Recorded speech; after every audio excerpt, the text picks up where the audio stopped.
Taste the Daily.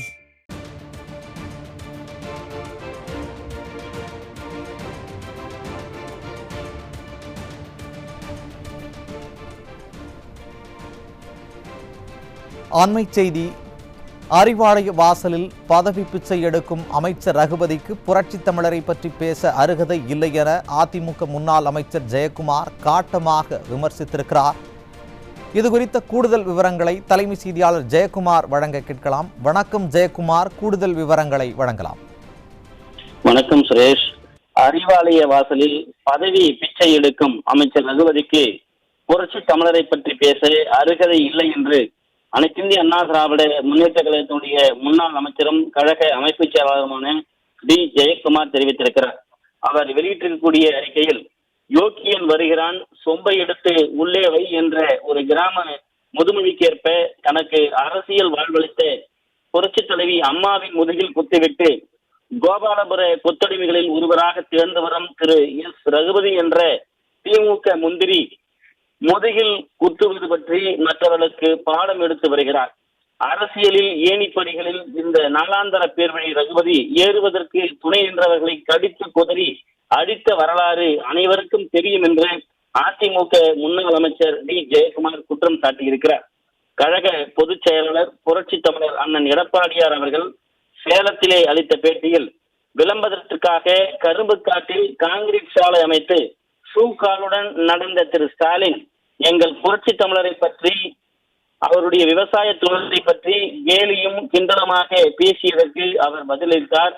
நெல்லின் ஈரப்பதத்தை 18% இருந்து 22% உயர்த்துவதற்கு 39 நாடாளுமன்ற உறுப்பினர்களை வைத்துக் கொண்டு இந்த அதிமேதாவி என்ன செய்தார் என்றும், ஈரப்பதம் உயர்த்தி வழங்க மத்திய அரசுக்கு அனுமதி மறுத்த காரணத்தை ஏன் வெளியிட விடியா திமுக அரசு தயங்குகிறது என்றும் அடுக்கடுக்கான கேள்விகளை எழுப்பினார் என்று அதிமுக முன்னாள் அமைச்சர் ஜெயக்குமார் தெரிவித்திருக்கிறார். இதற்கு நேரடியாக பதில் சொல்ல வக்கற்ற முதலமைச்சர் திரு ஸ்டாலின், விவசாயிகளமாவது விலக்கி சொல்ல தயாரா என்று கேள்வி எழுப்பினார். இதை பற்றி இந்த விலாங்கு மனிதன் திரு ரகுபதி தன்னுடைய சொந்த மாவட்டமான புதுக்கோட்டை விவசாயிகளிடம் நேரில் போய் சொல்ல தயாரா என்று அனைத்திந்திய அண்ணா திராவிட முன்னேற்ற கழகத்துடைய முன்னாள் அமைச்சர் கழக அமைப்பு செயலாளர் டி ஜெயக்குமார் கேள்வி எழுப்பியுள்ளார். டெல்டா மாவட்ட விவசாயிகளுக்கு தற்போது பெய்த மழையால் ஏற்பட்டிருக்கக்கூடிய பாதிப்புகளை எங்கள் அண்ணன் எடப்பாடியார் சுட்டிக்காட்டி, பாதிப்படைந்த விவசாயிகளுக்கு போதிய நிவாரணம் வழங்க வேண்டும் என்று இந்த விடியா திமுக அரசை வலியுறுத்தி இருந்தார். அதாவது ஏற்றிய ஏணியையே எட்டி உதைப்பது போல, வளர்த்த எஜமானரையே கடித்து குதறது போல இந்த நபர் செயல்பட்டதை யாரும் மறக்கவில்லை என்று குற்றம் சாட்டியுள்ளார். தற்போது எங்களது புரட்சி தமிழர் எடப்பாடியார் மீது பாய்ந்து பிராண்டம் இந்த பிராணி அறிவாலய எஜமானரை கடித்து குதறும் காலம் வெகு தொலைவில் இல்லை என்று அதிமுக முன்னாள் அமைச்சர் ஜெயக்குமார் தெரிவித்திருக்கிறார். மேலும் பயிர் காப்பீடு செய்யாத இந்த அரசினுடைய தவற்றை சுட்டிக்காட்டினார். நேரடி நெல் கொள்முதல் நிலையங்களிலும் நடைபெறும் பல்வேறு முறைகேடுகளை எடுத்து வைத்தார். கொள்முதல் நிலையங்களுக்கு வெளியே பல நாட்களாக குவித்து வைக்கப்பட்டிருக்கக்கூடிய நெல்மணிகள் மழையில் நனைந்து வீணாவதை சுட்டிக்காட்டினார். டெல்டா மாவட்டங்களை பாலைவனமாக்கும் ஹைட்ரோ கார்பன் மீத்தேன் திட்டங்களுக்கு அனுமதி அளித்துவிட்டு தற்போது நீலி கண்ணீர் வடிக்கும் பொம்மை முதலமைச்சர் ஸ்டாலினின் விவசாயிகள் விரோத போக்கை அம்பலப்படுத்தினார் என்று பட்டியலிட்டு விளக்கம் அளித்திருக்கிறார். மேலும் அனைத்திந்திய அண்ணா திராவிட முன்னேற்ற கழக ஆட்சியில் விவசாயிகளுக்கு செய்யப்பட்ட சாதனைகளை பட்டியலிட்டார். 2 முறை விவசாய கடன் தள்ளுபடி, விவசாயிகள் பாதிக்கப்படும் போது வறட்சி நிவாரண நிதி, வெள்ள காலத்தில் நிவாரணம் உள்ளிட்ட சாதனைகளை விவரித்தார். ஆனால் ஸ்டாலினோ மழை வெள்ள நீரில் நனைந்து முளைந்துவிட்ட நெல் கதிர்களை ட்ரே வைத்து சென்னையில் பார்வையிட்டதை சுட்டிக்காட்டி விடியா திமுக அரசு மீது விவசாயிகள் கொந்தளிப்புடன் இருப்பதை குறிப்பிட்டிருக்கிறார். அனைத்திந்திய அண்ணா திராவிட முன்னேற்ற கழகத்துடைய அதாவது பொதுச் செயலாளர் புரட்சி தமிழர் எடப்பாடி கே பழனிசாமி என்று அதிமுக முன்னாள் அமைச்சர் ஜெயக்குமார் சுட்டிக்காட்டியுள்ளார்.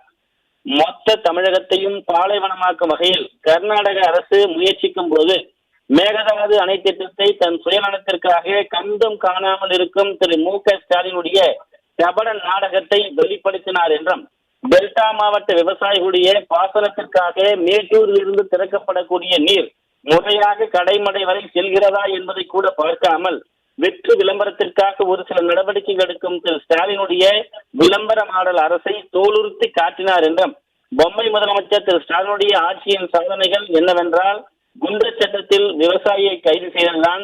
இவை எதற்கும் முறையாக பதில் சொல்ல வக்கில்லாமலும், வேளாண் துறைக்கென்று ஒரு மந்திரி, உணவு வழங்கல் துறைக்கென்று ஒரு மந்திரி என்று இருவர் இருக்கும்போது முந்திரி கொட்டை போல தன் இருப்பை காட்டிக்கொள்ள வேண்டிய அவசியம் ஒட்டுண்ணி ரகுபதிக்கு ஏன் வந்தது என்று அதிமுக முன்னாள் அமைச்சர் ஜெயக்குமார் கேள்வி எழுப்பியுள்ளார்.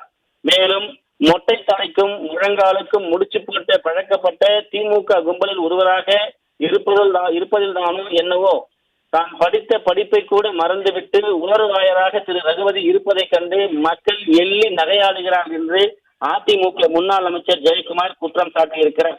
அறிவாலயத்தின் வாசலில் நின்று கொண்டு பதவி பிச்சை எடுக்கும் ரகுபதிக்கு அனைத்திந்திய அண்ணா திராவிட முன்னேற்ற கழகத்தை பற்றியோ அதன் பொதுச் செயலாளர் பற்றியோ அர்த்தமில்லாத வகையில் விமர்சிக்க எந்த அருகதையும் இல்லை என்றும், உங்களுடைய தேவைகளை பூர்த்தி செய்ய வேண்டும் என்றால் உங்கள் தலைவர் திரு ஸ்டாலினையோ அவரது அருந்தவ புதல்வர் திரு உதயநிதியையும் பாராட்டி நாமாவளி பாடுவதில் எங்களுக்கு ஆட்சேபனை இல்லை என்றும், யாகாவராயினும் நாகாக்க காவாக்கால் சோகாப்பர் சொல்லியிருக்கப்பட்டு என்பதை எச்சரிக்கையோடு திரு ரகுபதிக்கு தெரிவித்துக் கொள்கிறேன் என்று அனைத்திந்திய அண்ணா திராவிட முன்னேற்ற கழகத்துடைய முன்னாள் அமைச்சரும் கழக அமைப்பு செயலாளருமான டி ஜெயக்குமார் வெளியிட்டிருக்கக்கூடிய அறிக்கையில் தெரிவிக்கப்பட்டிருப்பது குறிப்பிடத்தக்கது. சுரேஷ், விவரங்களை விரிவாக வழங்கியமைக்கு நன்றி ஜெயக்குமார்.